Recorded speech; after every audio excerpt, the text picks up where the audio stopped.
Le titre du conte est Princesse Patty contre la montagne noire. Cette princesse Patty va représenter des nanoparticules qui doivent avoir la bonne taille, donc suffisamment faibles pour pouvoir s'insérer dans le système vasculaire d'une tumeur.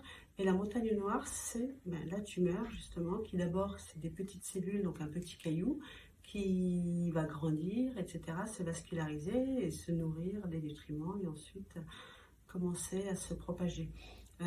Donc cette montagne noire, ça va être le cancer qu'on va essayer de réduire, tuer, et donc au mieux on le diagnostique tôt, donc dès que c'est un petit caillou, le mieux c'est.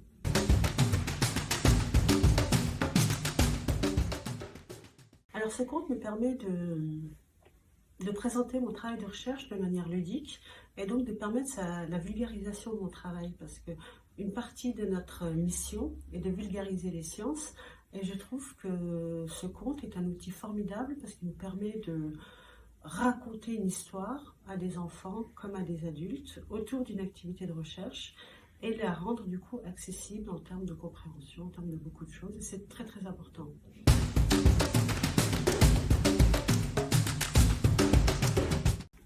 Alors le premier conseil serait la liberté.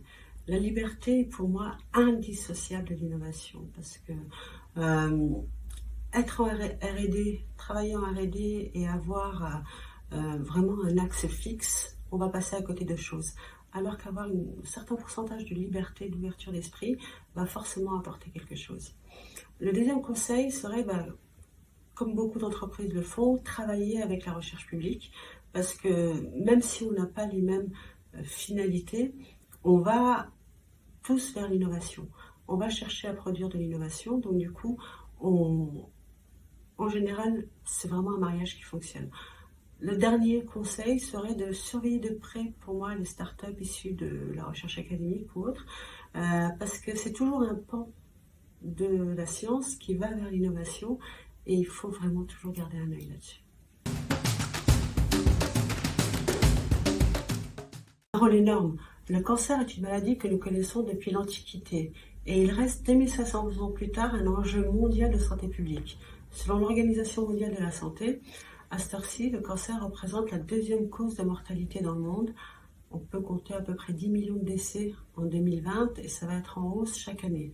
Il faut savoir que les pays en voie de développement sont les plus touchés. Ils concentrent à peu près 70% des décès. Donc c'est énorme. Enfin, c'est vraiment... Il y a beaucoup de choses encore à faire. Donc l'innovation dans le cadre de la thérapie cancéreuse est donc cruciale, et elle peut être vue en plus sous tous les angles, sous le diagnostic précoce, dans la thérapie en elle-même, dans l'aide psychologique aux malades, etc. etc.